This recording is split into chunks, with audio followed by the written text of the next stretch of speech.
Hey y'all, it's Michael, and today is VEDA day 16. So what had happened was, I was gonna make my top videos of quarter 116, but I essentially ran out of time. Basically, when I got home from yesterday from the concert, I did not wake up until close to the afternoon.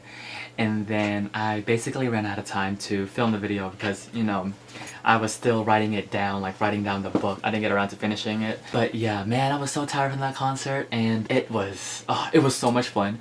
But man, you guys saw, I got home so late. I just didn't have time, and I was really tired today. Like, I literally did not feel like doing anything. So today's video, I am going to just talk. I don't know if anything will come out of it, so there's that.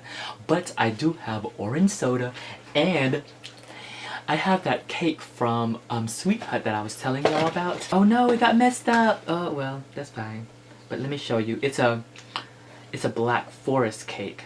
I gotta lift it out of here delicately. This is how it looks. Oh, yeah. First you undress it.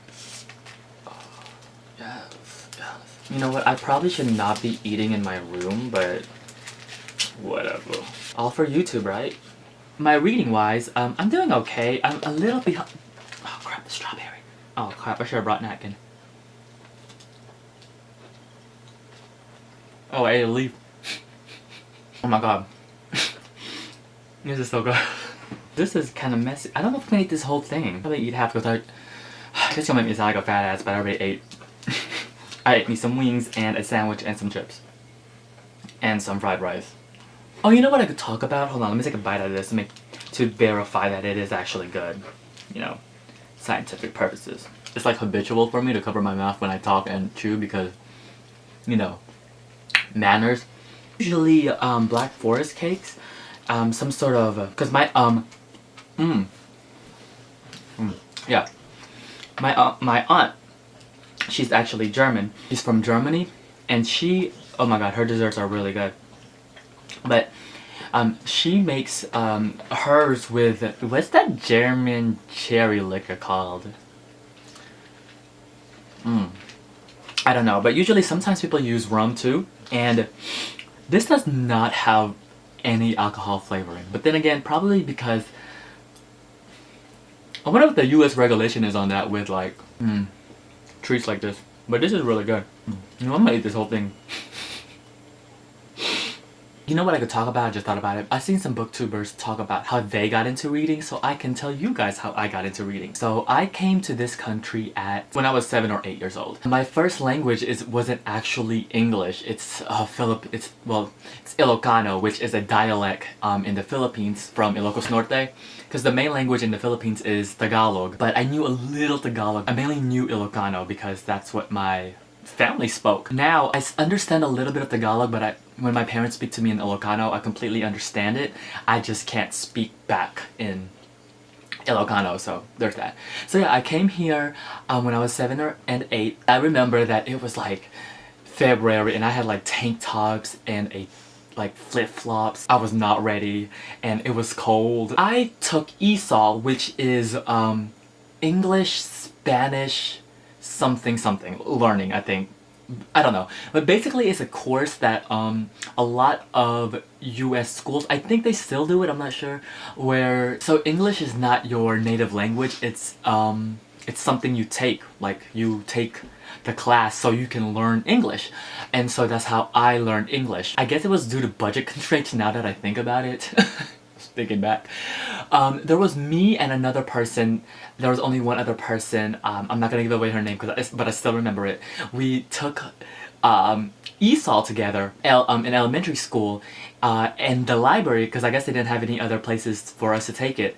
And so, you know, being surrounded by books all the time, try reading books, you know, it'll help you. And I was like, oh, well, I'm now looking back, that's actually a really good idea. But, you know, watching TV and stuff can help you learn a language too, but reading it for me really helps. Like, I can read, when I read French, I can semi-understand it, but like when someone speaks to me really fast, it's like, whoa, slow down there. You know, read some books, and I was like, okay.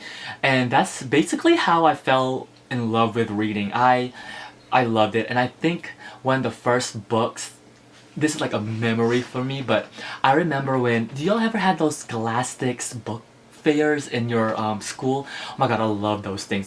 Now my little cousin had one of his Scholastics book fair, and he was like, yeah, we had a book fair, and I was like, why didn't you tell me, because I could have came. But anyways, so I remember when, this is like my first book purchase. I remember we were having a Scholastics book fair, and my mom was saying, you can buy something. I was like, oh my gosh, this is so fun. I don't know where they went, but I still have the books. I still have the collection.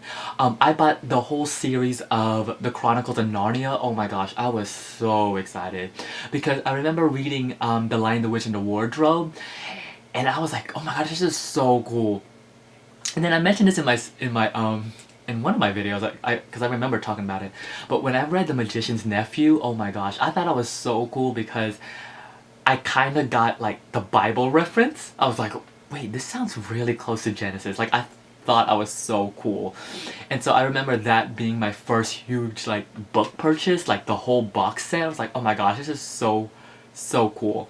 I kind of want to reread that whole series again because I know now as an adult I'll view it really differently. If you look back into the archives of my videos, I did a 10 most influential books. Most of those books are from my elementary, middle school days, and I think that's because those books were the ones that really got me, put my foot into reading. And I think now I think about it, I don't think it's reading that I necessarily love, it's more, which I mean I love it, but I think it's more stories. I just love good stories. Like, I really enjoy good stories. I think that's why I really love reading, is because I love learning stories. And so I got a lot of recommendations from the librarians and the teachers and whatnot, and I remember one of those books was Roll of Thunder, Hear My Cry, which I did not know was a series. That's like book number 4, I believe, or 3. I kind of want to reread the whole series again, but I don't know when I'll get around to it. But man, I just, the vision that I have from that book of Roll of Thunder, Hear My Cry is literally the fire part. I was like, I just remember seeing fire, like just fire everywhere. I just remember really enjoying it. And then when I was in fourth grade. It was 3rd or 4th grade, it was one of them. They give you this award for taking AR quizzes. I guess I don't know if they still do this, but I think they do because my sister was talking about it the other day. She was a librarian, so read the most and whatnot, you get an award, and I got top score or something for reading the most books in 1 year, which was like, I already talked about this, which was like 99 books or something like that. That was when Harry Potter was like just starting out, and I felt so cool for reading the Harry Potter series. I was like, oh my gosh, yeah, I read the Harry Potter series, I'm so into that fandom, which I didn't even know was a thing, like a fandom was a thing. I did have teachers that really pushed me to read, to keep going to the library to read. I talk about it in my Black History Month video. I remember that being my first contemporary, hard-hitting, issue-wise book that had dealt with real-life issues, because at that time I've been reading a lot of adventures and fantasy books, and I just remember reading that. And then, to make this video short, anyways, in high school, that's when I started reading a lot of classics, and that's how I fell in love with classics. Because I remember, I'm not gonna give away the title of the book because in case you haven't read it, but there was one classic, if you read it then you know, but there is a classic that I was like, wait, who is in the attic? I was like, what? In the high school that I went to, they required a lot of reading. Like, you had summer reading, and then you read a lot of books throughout the year. And some of those memorable ones that I remember were Jane Eyre, The Catcher in the Rye, Member of the Wedding, Lord of the Flies, The Stranger, Cold Sassy Tree. I was like, wow, I really love these books. After high school, in case you guys don't know, I'm kind of old. I am old, trust me. Oh my god, I'm not even in this cave, I'm just talking. But after high school, there's that plateau of I wasn't reading as much. I only read stuff that I had to read for college, and I think this is when my reading kind of switched. I have a degree in biology, and so when you read science papers, you read them differently when you read fiction, because my mind switched. And I think that's one of the things that I had to realize. It's because when I started reading scientific papers, I read them kind of similar to how I read fiction, and I couldn't do that because for me, when I read fiction, like I'm looking for a story, or even nonfiction, I'm looking for a story. But when you're reading a science published paper, a switch has to turn in my mind. And I think that's how I started reading really really particular and analytical, because oh my gosh, I can't even pronounce that word. Because when I read a science paper, I'm reading it in a certain way, and so sometimes when I'm reading a fiction book, it kind of comes back to me like I'm reading it really thoroughly. Because I was thinking about it, like sometimes how I'm thinking about a fiction book, sometimes I think about it from a science way. I think that's also how I learned to read fast too, because in high school, I went to a high school that taught, they were really particular on like testing, and I think I kind of got geared on how to read fast and like comprehend it is because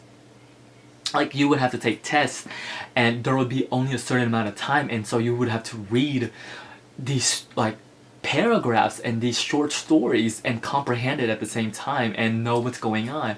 And so I think that really trained me on how to read faster, because now I feel like I can kind of speed read, but I don't like to do it because speed reading, sometimes you kind of lose the enjoyment out of a book. Then now we're at the present, so there is that. Yeah, that's a little bit of how I got into reading and some of my favorite books. Let me know how your reading started. I'm always in, I love it when booktubers do these videos, because I literally sit, like put on the video and watch them talk about how they got into reading. It's a really interesting video. Or if you have a video on your channel and maybe I missed it, let me know.